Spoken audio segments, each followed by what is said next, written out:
Hi everyone, my name is Katie and I'm a freshman here at Ball State University, and in my English class I was assigned to find a problem with the campus. So today I'll be looking into how many handicap doors properly function around campus. So here we go.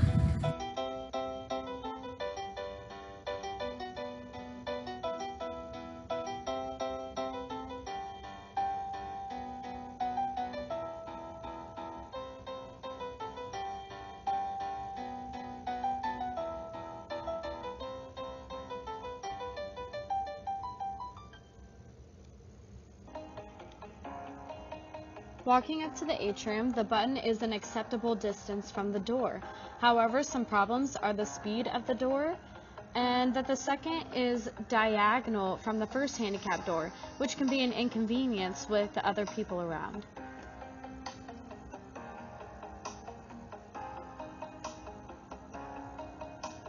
The second stop I went to is the Cooper Science Building, where I pressed the button and waited an average time, and the door did not open at all.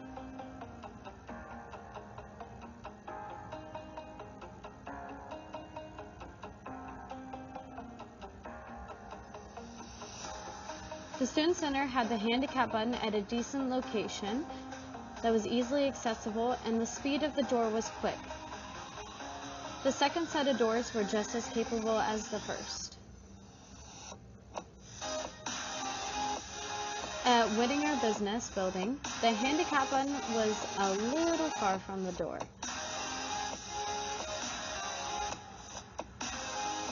However, the door did stay open long enough to accommodate for this, and the second door opened at a highly acceptable speed.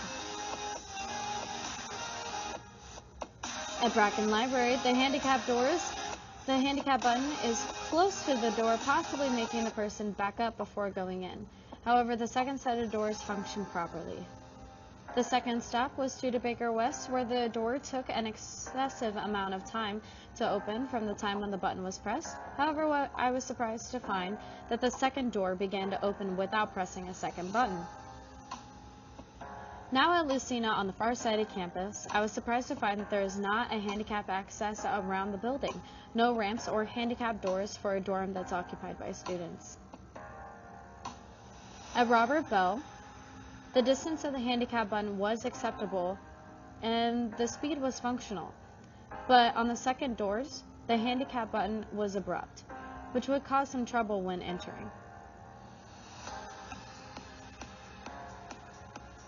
Over at the rec center, I had my friend walk through at an average pace. The first door she ran into, and the second doors opened at the same time, so she was able to walk through with ease. Walking to Doherty, the button is a little too far to the side that would cause livable but aggravating complications. However, the speed and opening of both doors is acceptable. Okay, so I just got done interviewing Jerry Ray Heath, and he is the housing mechanic across campus for all of the dorms. He is not in charge of the other buildings that I went to, such as the Atrium or Robert Bell.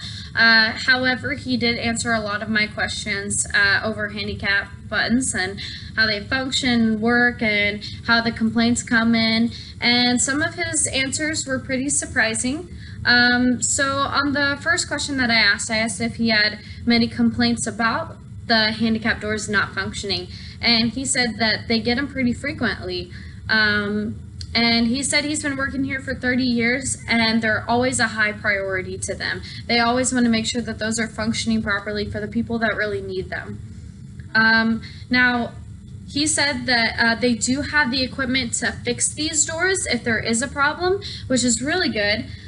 He said that to install a door, it's thousands of dollars. However, to fix and maintain a door, it can be $1,000 to $2,000, which still across campus, that would cost a whole lot of money. However, that does not prevent them from going and fixing them. They said that sometimes they just get too many complaints and it's really hard to try and stay on top of all of them. Now, he said that there's not very many failures with the doors across campus, so majority of them will always work and function properly. I asked him if a door will only get fixed depending on how severe the damage is, and he said that all should function the same. They should all operate properly and open at the same time, and it should all be an even field. And he said, though, that there might be more problems at the dorms rather than at the other buildings because the dorms are open 24/7, and then the other buildings are, they close at a certain time during the evening, or sometimes they aren't even open during the weekends, such as the atrium. And so that can cause a little bit of difference. Also, he said that the older buildings, their buttons fail a little bit more than the new buildings because they have different systems, and which ones are easier to maintain and more new and improved, that are also kept up to code with the ADA. Now, the ADA is a organization that makes sure that all handicap accessibility is functioning properly. They also are making sure that every building has handicap accessibility, unless the building is grandfathered. Grandfathered means that it is just a old and historic building, and so then there is no need to install such equipment for it. Now, when we got back on topic about it, I asked him what's the most difficult part about these doors, and he said that it could either be mechanical or electrical. It could be the door or just the button, and actually this can differ between all buildings across campus, and so I thought that was pretty interesting that it could differ so much between all of them. And then lastly, I asked him, what does he think the cause of these buttons not working? Is it the mechanical part of it, electrical part of it, maybe the students that are using them? And he did say that he thinks that the students that don't need the buttons are the ones that wear them down. He said that he sees regular students using them more than the handicapped students. He says he's seen students kick the buttons harder so that the door will open faster, they think, or they're just lazy and they don't want to touch the door, and so that could be the cause of them not functioning all the time.